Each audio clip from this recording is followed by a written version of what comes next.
할렐루야. 오늘도 예배 가운데 주님을 만나는 감격이 있기를 주님의 이름으로 축원합니다. 여러분, 뇌출혈로 병원에 입원을 해서 산소 호흡기를 꽂고 있는 사람에게 가장 부러운 사람이 있다면 어떤 사람일까요? 아마도 눈을 이렇게 뜨고 사람을 쳐다볼 수 있는 그 사람이 가장 부러운 대상이 아닐까. 눈을 뜨고 사람을 쳐다보는 사람에게 있어서 제일 부러운 대상이 있다면 또 어떤 사람일까요? 아마 입을 열어서 가족의 이름을 불러줄 수 있는 그 사람이 가장 부러운 대상이 아닐까 하는 생각이 듭니다. 입을 열어서 가족을 부를 수 있는 사람에게는 제일 부러운 대상이 있다면 누굴까요? 아마 다 자기 스스로 일어나서 휠체어를 타고서라도 화장실에 가서 볼일을 볼 수 있다면, 그렇게 움직이는 사람을 보면 침대에 누워서 다 부러운 마음이 들 것입니다. 휠체어를 의지해서 화장실에 가서 볼일을 보는 사람에게 제일 부럽게 보이는 사람은 어떤 사람일까요? 아마 옆에 있는 이 난관을 붙들고 그렇게 완전하지는 않지만 한 발 한 발 자기 걸음으로 휠체어 타지 않고 자기 걸음으로 화장실을 갈 수 있고 공간을 이동할 수 있는 사람이 제일 부럽게 보이지 않을까. 난간을 붙들고라도 움직이는 사람에게 있어서 부러운 사람은 또 어떤 사람일까요? 아마 난관 없이 다른 거 의지하지 않고 목발 의지하지 않고 내 발로 스스로 가고 싶은 곳에 가고 또 오고 싶은 곳에 오는 그 사람이 제일 부러운 대상이 아닐까 하는 생각을 해봅니다. 우리는 지금 이 예배의 자리에 나왔다면 우리 모두는 이 모든 것을 다 누리고 살아가는 사람입니다. 그렇죠? 그런데 모든 것을 다 가지고 있는데 좀 더 가지려고, 좀 더 붙들려고 때로는 사람을 미워하기도 하고 시기하기도 하고 질투하기도 하고 사람을 속이기도 하고 상처를 주기도 하고 고통을 주기도 하며 살아가는 것이 우리의 모습이 아닌가 하는 생각을 해봅니다. 여러분, 더 가지지 못해서 부러워하지 말고 지금 나에게 있는 것으로 만족하고 감사하고 기뻐하고 즐거워하며 살아가는 복된 우리 마산 3.1교회 모든 성도님들 되시기를 주님의 이름으로 축원합니다. 그럴 때에 그것으로 인해서 감사하고 기뻐할 때 하나님께서 더불어 채워주시는 은혜가 있는 것이죠. 이정교회에서 장을 수술하고 병원에 입원해 있는 한 분을 신방하러 간 적이 있습니다. 그분이 장 수술을 하고 며칠이 지난 후였습니다. 그런데 신방을 하러 갔었는데 저에게 목사님 꼭 기도해 주셔야 될 게 있습니다. 뭡니까? 장을 수술했는데 아직 방귀가 안 납니다. 방귀가. 이제 방귀가 안 나오면 재수술을 하든지 뭐 다른 조치를 지금 취해야 되는. 그래서 여러분, 이 장 수술하고 입원해 있는 며칠이 지난 이분에게 있어서 한 가지 소원이 있다면 뭐 빨리 해가지고 돈 벌러 가야 되는데 직장에 가야 되는데 이런 것도 뒷전이에요. 지금 당장 나한테 간절하게 소망하는 것이 있다면 뭘까요? 방귀 나오는 거예요. 방귀 나오는 거예요. 그렇게 신방을 하고 그 다음 날이 됐습니다. 전화가 왔습니다. 목사님, 할렐루야, 방귀가 나왔습니다. 방귀가. 그분이 성격이 무슨 할렐루야 하면 아멘 이런 분이 아니거든요. 내성적이고 그냥 조용하신 분이고 그런 분인데, 표현을 잘 안 하시는 분인데 할렐루야 감사합니다 목사님, 방귀가 나왔습니다. 여러분, 건강한 사람은 하루에 10번에서 많은 사람은 100번까지 그냥 방귀를 수시로 낀답니다. 일상에서 이루어지는 일을 경험해보지 못하면 감사한 줄 모르고 살아갈 때가 참 많아요. 내가 오늘도 밥을 맛있게 먹을 수 있다라는 것, 그것을 소화시키고 내 걸음으로 화장실에 들락날락하면서 잘 배설할 수 있다는 것, 필요할 때 그냥 붕붕 방귀를 낄 수 있다는 것, 이 모든 일상의 사소한 일들이 알고 보면 얼마나 하나님 앞에 은혜고 감사하고 감격이고 기쁨인지 몰라요. 정말 심각하게 한번 건강을 잃어버리면 일상의 이 나날들이 순간순간이 얼마나 소중한지를 절절히 느끼게 되거든요. 그런데 우리는 이 모든 것을 날마다 순간마다 마음껏 누리면서 살아가는데 그 감사를 모르고 마음에 미움이 일어나고 원망이 일어나고 불평이 일어나고 분노가 일어나고 그렇게 살아갈 때가 너무 많다는 거죠. 사랑하는 성도 여러분, 오늘 이 성경에 보니까 12년 동안 혈류증으로 고생하는 한 여인이 등장합니다. 이 여인은 절망의 늪에 빠져버렸습니다. 25절과 26절 말씀 같이 한번 보실까요? 같이 읽습니다.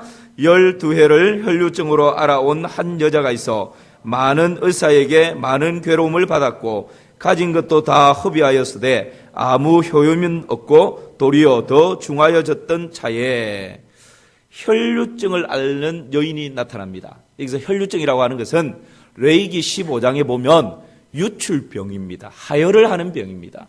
그래서 레위기 15장에는 이 유출병, 혈류증을 앓는 이 사람을 부정한 병이다, 그렇게 이야기를 했습니다.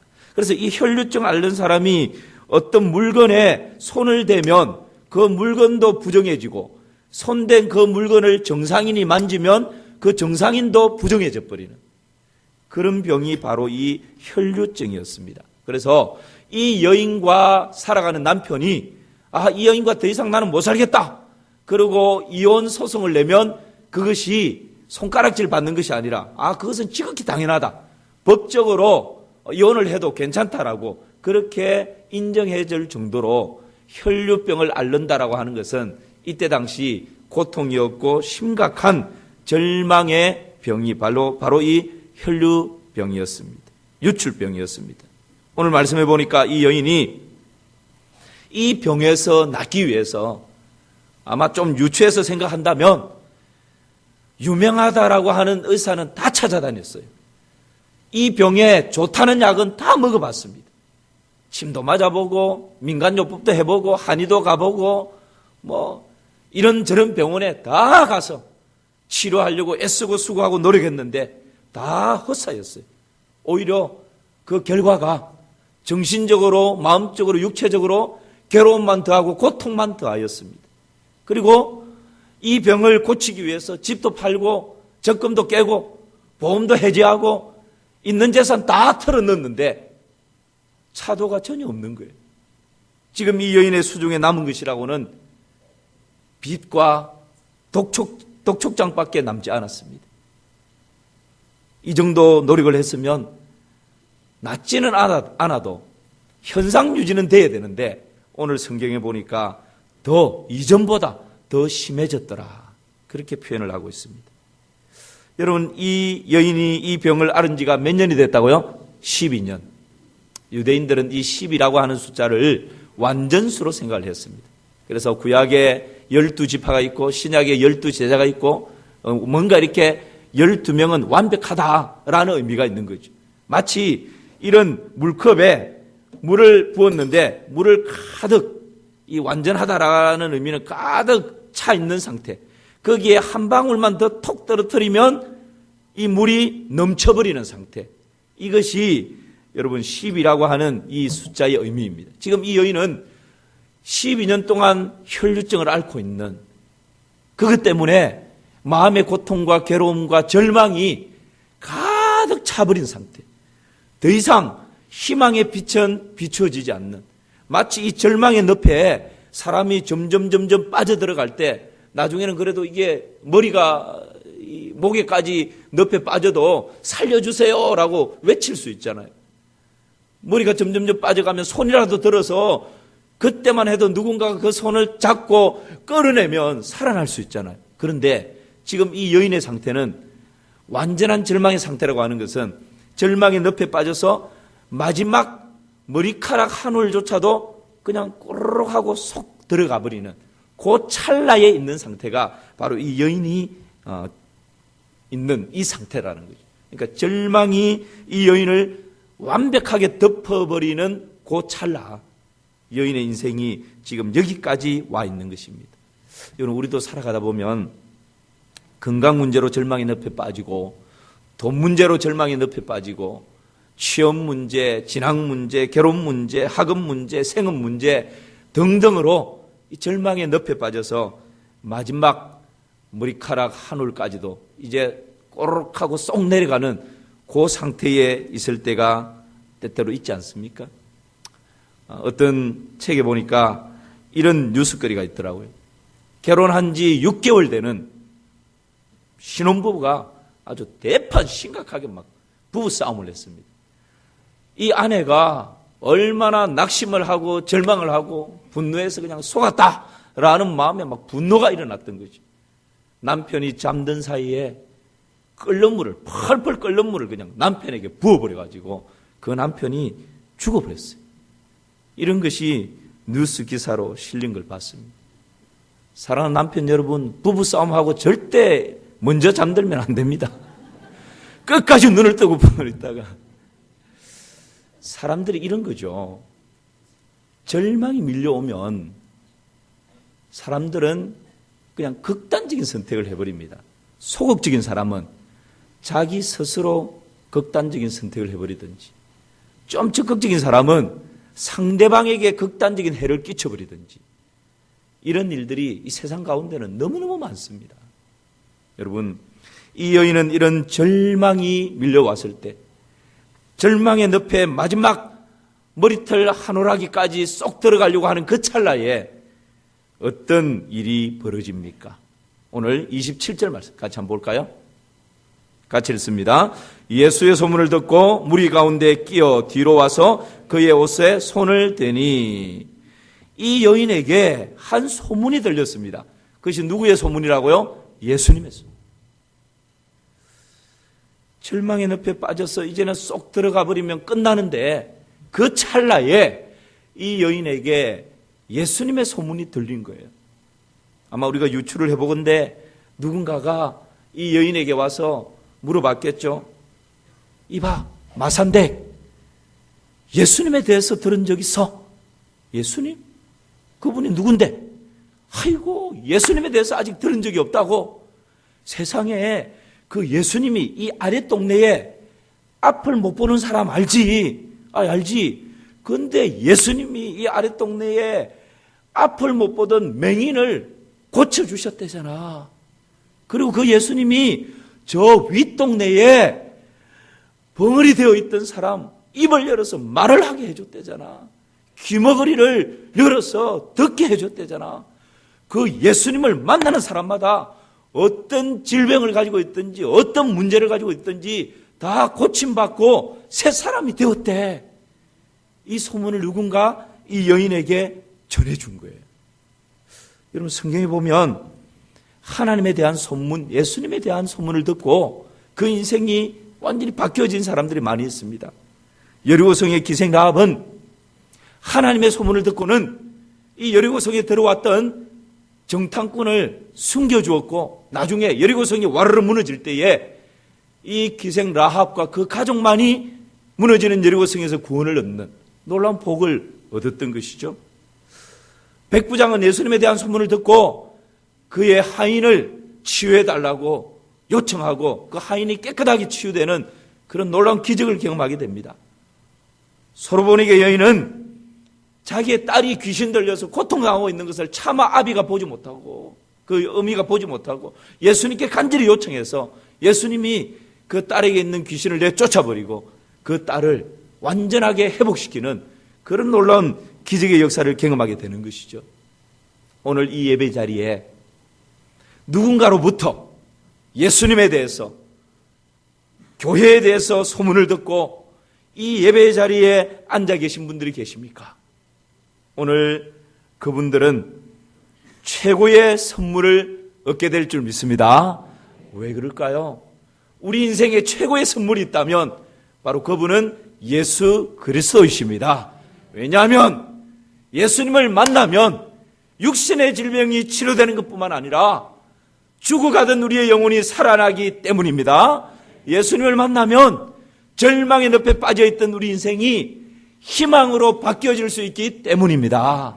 그래서 누군가에게 예수님에 대한 소문을 듣고 교회에 대한 소문을 듣고 오늘 이 예배 자리에 함께 예배드리고 있다면 예수님을 만나는 은혜가 있기를 주님의 이름으로 축원합니다. 그 예수님을 만날 때 죄 사함을 받고 하나님의 자녀가 되고 천국을 영원한 선물로 얻게 되는 이 놀라운 감격을 누리기 때문에 그렇습니다. 이 예수님의 소문을 들은 여인은 어떻게 반응합니까? 오늘 27절과 28절 말씀 같이 읽어볼까요?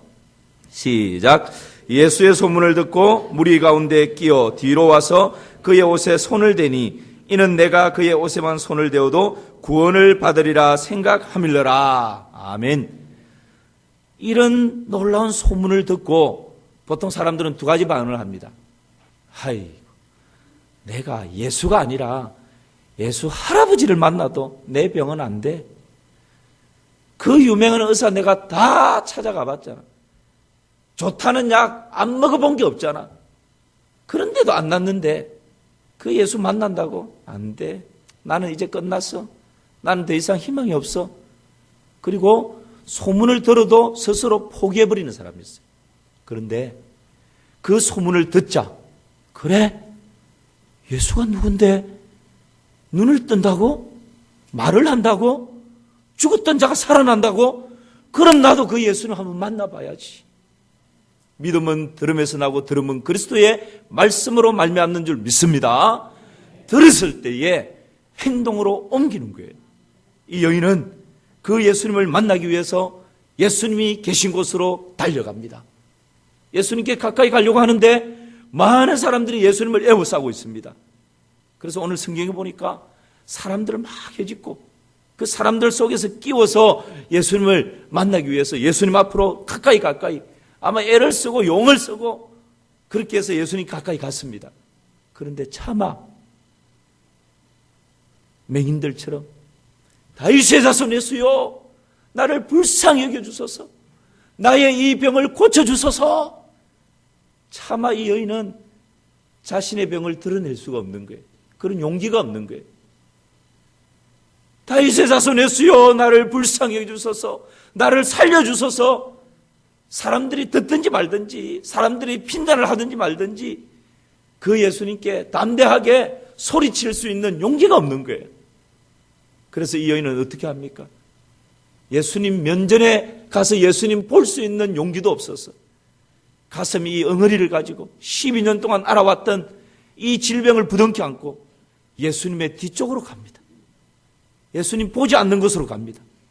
그리고는 이 마음에 저 예수님의 옷자락만이라도 살짝 스치기만 해도, 살짝 손만 대도 내 이 질병이 깨끗하게 낫겠는데, 저 옷자락에 손만 살짝 스치기만 해도 내가 구원받을 수 있겠는데, 그 마음 가지고 정말 겨자씨만한 그 믿음 가지고 예수님의 뒤쪽으로 가서 예수님의 옷자락에 살짝 손을 대는 거예요. 그 예수님의 옷자락을 살짝 잡는 거예요. 그때 여러분 어떤 일이 일어납니까? 마가복음 5장 29절입니다. 같이 읽습니다. 이에 그의 혈류 근원이 곧 마름에 병이 나온 줄을 몸에 깨달으니라. 할렐루야. 여러분 이 여인을 보십시오. 15년 동안 이 여인 가까이 오는 사람이 아무도 없습니다. 가족들도 멀리합니다. 너무나 위축되어 있습니다. 너무나 소극적이 되어버렸습니다. 너무나 내성적이 되어버렸습니다. 자기의 병을 사람들에게 알릴 수도 없고 예수님께 불쌍히 여겨달라고 소리치지도 못합니다. 예수님 가까이 가긴 갔는데 예수님과 함께 눈을 마주치기도 두렵고 떨립니다. 그래서 뒤쪽으로 가서 그냥 저 예수님 옷자락에만 손을 대어도 낫겠다라고 하는 정말 겨자씨만한 그 믿음 가지고 예수님의 옷자락에 살짝 손을 대며 예수님의 옷자락을 살짝 잡는데 느낌이 오는 거예요. 내 혈류병의 근원이 지금 마르고 있구나.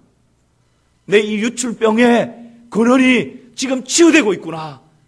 그런 느낌이 이 여인을 감싸는 것입니다. 여러분, 믿음이라고 하는 것이 뭡니까? 믿음은 나와 상대방이 서로 연결되는 것입니다. 우리가 결혼을 할 때, 어제도 우리 장효 권사님 따님 이지연 양 결혼식을 하는데요. 결혼을 할 때 서로 서약을 하지 않습니까? 이 서약을 한다라는 것은 뭡니까? 앞으로 당신과 나는 아내와 부부로 서로 연결되는 것이다. 그래서 이 세상에 많은 여인들이 있지만 당신만이 나의 유일한 여인이다. 이 세상에 많은 남자들이 있지만 당신만이 나의 유일한 남편이다. 이 연결되는 것이 서로의 믿음이고 서약이거든요. 이 여인이 겨자씨만한 믿음을 가지고 예수님의 옷자락에 손을 댄다라고 하는 것은 예수님과 이 여인이 서로 믿음의 통로로 연결되는 거예요. 마치 이런 거죠. 큰 톱니바퀴가 이렇게 돌아갑니다. 막 힘있게 꽉 돌아가요. 거기에 조그마한 톱니바퀴가 거대한 톱니바퀴에 살짝 맞물리면 어떻게 될까요? 이 거대한 톱니바퀴에 맞물려 있는 이 작은 톱니바퀴는 덩달아서 그냥 돌아가는 거예요. 이 작은 톱니바퀴의 힘 때문이 아닙니다. 작은 톱니바퀴의 어떤 기술 때문이 아니에요. 그냥 큰 톱니바퀴에 살짝 물리기만 하니까 큰 톱니바퀴의 힘에 의해서 이 기술에 의해서 작은 톱니바퀴는 그냥 따라 돌아가는 거예요. 이런 거죠. 여러분, 우리가 예수님을 내가 믿는다라고 하는 것, 이 믿음이라고 하는 것은 예수님의 이 위대한, 예수님의 이 놀라운 생명, 구원, 여기에 우리가 연결되는 거예요. 그래서 예수님의 놀라운 능력과 예수님의 영원한 생명이 우리가 믿음이라고 하는 통로를 통해서 맞물리게 될 때 그 능력과 그 생명이 우리에게 흘러 들어오는 것입니다. 할렐루야! 이게 여러분 신비예요, 신비. 농촌에서 살아보신 분 아시죠? 그 젖 붙이는 거 아시죠? 이 보잘것없는, 그러면 쉽게 말해서 감나무에 젖을 붙이는데 떫은 감나무 있잖아요. 떫은 거. 떫은 감나무를 이 단감에 젖 붙이기를 하면 나중에 시간이 지나면 어떻게 되는가요? 단감나무가 되는 거예요. 그거와 같은 것입니다. 이것이 예수님과 우리 인생이 믿음으로 연결되어지는 것이죠. 그래서 믿음은 바라는 것들의 실상이요 보지 못하는 것들의 뭐라고요? 증거라 말씀하십니다. 믿음이 없이는 기쁘시게 할 수 없나니 하나님께 나아가는 자는 반드시 그가 계신 것과 그가 또한 자기를 찾는 자들에게 뭘 주시는 상 주시는 이심을 믿어야 할지라 말씀하십니다. 주일학교 다닐 때 불렀던 이런 찬양이 있습니다. 여러분 혹시 아시는 분? 겨자씨만한 믿음만 있다면 이 산을 들어 저리로 옮기고 백부장만한 믿음만 있다면 하인의 병을 낫게 하겠네. 솔로몬만한 기도만 있다면 금보다 귀한 지혜를 얻겠고 솔 엘리야만한 기도만 있다면 가뭄이 끝나 비가 오겠네. 할렐루야. 겨자씨만한 믿음만 있다면 어떻게 한다고요? 이 산을 들어서 저리로 옮기고 백부장만한 믿음만 있다면 부하의 병을, 하인의 병을 어떻게 한다고요? 낫게 한다. 여러분 이것이 믿음입니다. 그분의 옷자락이라도 이 믿음으로 우리 인생의 절망의 문제를 희망으로 바꾸어 놓는 귀한 은혜가 있기를 주님의 이름으로 축원합니다. 도대체 예수님이 누구시길래 이런 일들이 일어나는 것입니까? 마가복음 5장 34절 말씀 우리 같이 한번 읽어볼까요? 예수께서 이르시되 딸아 내 믿음이 너를 구원하였으니 평안히 가라 내 병에서 놓여 건강할지어다. 도대체 예수님이 누구시길래? 여러분 레위기 15장 1절에서 8절 말씀 보면 이 여인의 유출병을 구체적으로 이렇게 설명하고 있죠. 보시기 바랍니다. 여호와께서 모세와 아론에게 이르시되 이스라엘 자손에게 말하여 이르라 누구든지 그의 몸에 유출병이 있으면 그 유출병으로 말미암아 어떻게 된다고요? 부정한지라. 그의 유출병으로 말미암아 부정함이 이러하니 곧 그의 몸에서 흘러나오든지 그의 몸에서 흘러나오는 것이 막혔든지 부정한즉 유출병이 있는 자는 뭐가요? 눕는 침상은 다 어떻게 된다고요? 부정하고. 안 나옵니까? 예. 또 그의 침상에 접촉하는 자는 그의 옷을 어떻게 해야 된다고요? 빨고 물로 몸을 어떻게 해야 돼요? 씻을 것이며. 그러니까 이 무슨 말씀입니까? 이 여인의 유출병이 있는 사람의 눕는 침상도 부정하다는 거예요. 그 사람이 앉는 자리도 부정하다는 거예요. 만지는 모든 것이 다 부정하기 때문에 정상인들이 그거에 앉든지 거기에 눕든지 그것을 만지면 어떻게 된다고요? 다 부정하게 되는 거예요. 그러니까 이 여인의 고통이 얼마나 심하겠어요. 그런데 여러분 보십시오. 오늘 이 여인이 무리를 헤집고 들어가서 누구의 옷자락을 만집니까? 예수님의 옷자락. 레위기 15장의 율법에 의하면 예수님의 옷자락을 이 부정한 여인이 만졌으니까 지금 누가 부정하게 돼야 돼요? 예수님이 부정해야 돼요. 그 여인이 앉은 자리에 살짝 앉기만 해도 부정한데 옷을 빨고 몸을 씻어야 되는데 이 부정한 여인이 예수님의 옷을 그냥 만져버렸으니까, 옷자락을 만져버렸으니까 예수님이 부정하게 돼야 돼요. 그런데 지금 예수님이 부정하게 됐습니까? 안 됐습니까? 안 됐어요. 오히려 예수님이 부정하게 된 것이 아니라 부정한 이 여인이 어떻게 됐다고요? 깨끗하게 돼버린 거예요. 이것이 여러분 우리가 믿는 복음의 능력인 줄 믿습니다.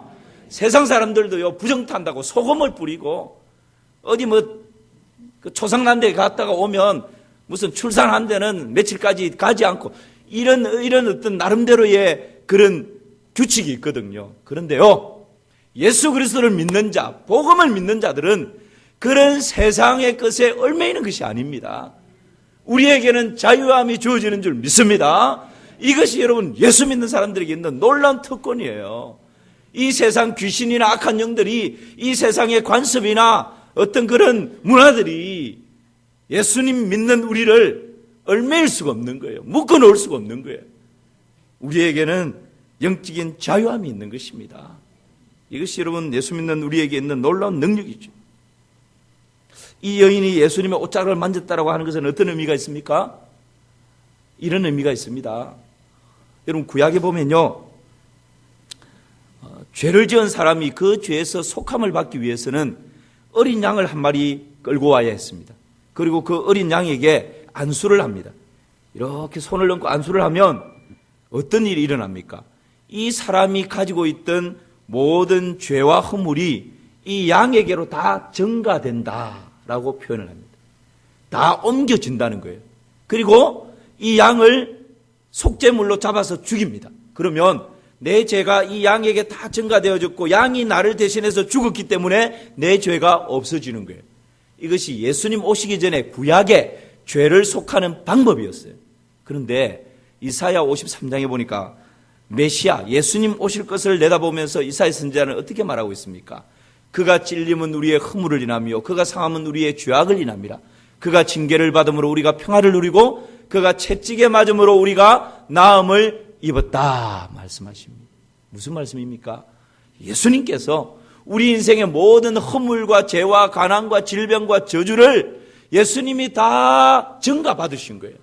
우리 인생의 모든 허물과 죄악과 저주와 가난과 질병과 사망의 이 모든 것을 예수님이 다 짊어지시고 다 옮겨가시고 그 예수님이 대신 죽어주신 것이죠. 그것으로 말미암아 우리에게는 놀라운 죄사함과 구원의 은총이 주어진 것입니다. 뿐만 아니라 이것으로 끝나버리는 것이 아니라 여러분 오늘 여인을 다시 한번 생각해 보십시오. 예수님의 옷자락을 만지는 순간 이 여인에게 있던 허물과 죄악과 가난과 저주와 질병과 부정이 예수님께 다 증가되어져 버렸습니다. 그것으로 끝난 것이 아니라 예수님께서 가지고 계시던 영원한 생명과 소망과 예수님의 능력이 이 여인 가운데로 흘러들어오는 것입니다. 여러분 우리가 예수님을 믿는다라고 하는 것은 우리의 과거의 모든 허물과 죄악이 예수님께 다 넘어가고 증가되어졌을 뿐만 아니라 예수님께서 가지고 계시는 영원한 생명, 예수님께서 가지고 계시는 놀라운 능력, 예수님께서 가지고 계시는 놀라운 소망의 빛, 이것이 우리 가운데로 흘러 들어오는 일인 줄 믿습니다. 이것이 여러분 예수님 믿는 거예요. 예수님이 어떤 분이십니까? 우는 자의 위로가 되시고 없는 자의 풍성이 되십니다. 예수님이 누구십니까? 우리 예수님은 약한 자의 강함이 되시고 눈먼 자의 빛이 되십니다. 우리 예수님이 누구십니까? 병든 자의 고침이 되시고 죽은 자의 부활이 되시고 우리 인생의 영원한 생명이 되시는 분이십니다. 지금도 살아 역사하시는 우리 주 예수 그리스도께서 오늘 이 예배에 참석하신 사랑하는 성도 여러분 한 사람 한 사람 가운데 위로와 노임과 고침과 능력과 강함과 풍성과 생명과 기쁨과 빛으로 역사하시기를 주님의 이름으로 축원합니다. 축원합니다.